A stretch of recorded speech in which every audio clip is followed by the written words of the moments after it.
بسم اللہ الرحمن الرحیم۔ محترم ناظرین، السلام علیکم۔ روایت یہ ہے کہ حضرت داؤد علیہ السلام کی قوم کے 70,000 آدمی عقبہ کے پاس سمندر کے کنارے ایلیا نامی گاؤں میں رہتے تھے، اور یہ لوگ بڑی فراخی اور خوشحالی کی زندگی بسر کرتے تھے۔ اللہ تعالیٰ نے ان لوگوں کا اس طرح امتحان لیا کہ ہفتے کے دن مچھلی کا شکار ان لوگوں پر حرام فرما دیا، اور ہفتے کے باقی دنوں میں شکار حلال فرما دیا۔ مگر اس طرح ان لوگوں کو آزمائش میں مبتلا فرما دیا کہ ہفتے کے دن بے شمار مچھلیاں آتی تھی اور دوسرے دنوں میں نہیں آتی تھی۔ تو شیطان نے ان لوگوں کو یہ ہیلا بتا دیا کہ سمندر سے کچھ نالیاں نکال کر خشکی میں چند حوض بنا لو، اور جب ہفتے کے دن ان نالیوں کے ذریعے سے مچھلیاں حوض میں آ جائیں تو نالیوں کا منہ بند کر دو، اور اس دن شکار نہ کرو، بلکہ دوسرے دن آسانی کے ساتھ ان مچھلیوں کو پکڑ لو۔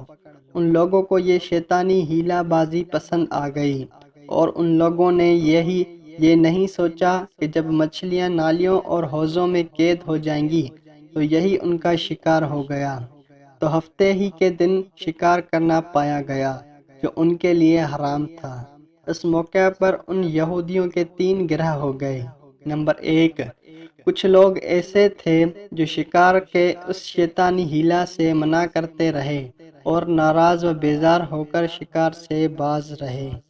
نمبر 2، اور کچھ لوگ اس کام کو دل سے برا جان کر خاموش رہے، دوسروں کو منع نہ کرتے تھے، بلکہ منع کرنے والوں سے یہ کہتے تھے کہ تم لوگ ایسی قوم کو کیوں نصیحت کرتے ہو جنہیں اللہ تعالیٰ ہلاک کرنے والا یا سخت سزا دینے والا ہے۔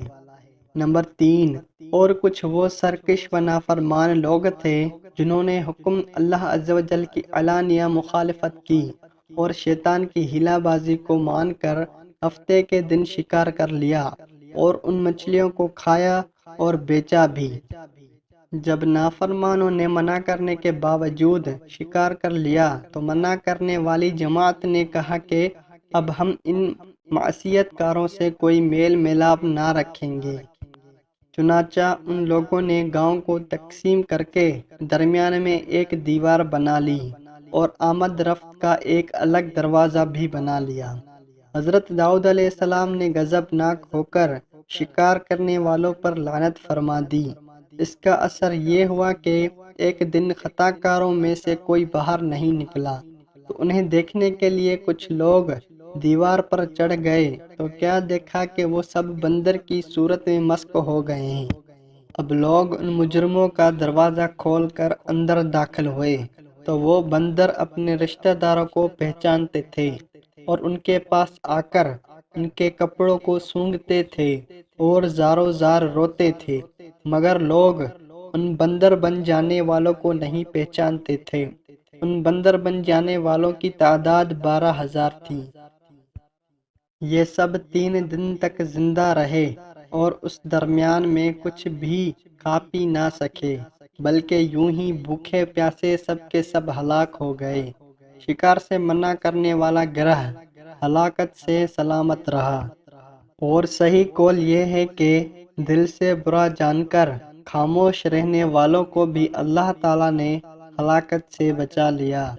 معلوم ہوا کہ شیطانی ہیلا بازیوں میں پڑھ کر اللہ تعالیٰ کے احکام کی نافرمانیوں کو انجام کتنا برا اور کس قدر خطرناک ہوتا ہے، اور خدا کے نبی جن بد نصیبوں پر لعنت فرما دے وہ کیسے ہولناک عذاب الہی میں گرفتار ہو کر دنیا سے نیست و نابود ہو کر عذاب نار میں گرفتار ہو جاتے ہیں اور دونوں جہان میں ذلیل و خوار ہو جاتے ہیں۔ نعوذ باللہ۔ اصحاب ایلا کے اس دل ہلا دینے والے واقعے میں ہر مسلمان کے لیے بہت بڑی عبرتوں اور نصیحتوں کا سامان ہے۔ کاش اس واقعے سے مسلمانوں کی قلوب میں خوف خدا کی لہر پیدا ہو جائے اور وہ اللہ تعالیٰ اور رسول صلی اللہ علیہ وسلم کی نافرمانی میں بھٹکنے سے منہ موڑ کر صراط مستقیم کی شاہ راہ پر چل پڑیں۔ اور دونوں جہانوں کی سر بلندیوں سے سرفراز ہو کر اعزاز و کرام کی سلطنت کے تاجدار بن جائیں۔ اگر یہ ویڈیو آپ لوگوں کو پسند آئے تو ویڈیو کو لائک اور شیئر کر دیں، ساتھ ہی ساتھ ہمارے چینل کو سبسکرائب کر دیں اور بیل آئیکن کو پریس کر دیں تاکہ ہماری آنے والی ہر نئی ویڈیو آپ تک بآسانی پہنچ سکے۔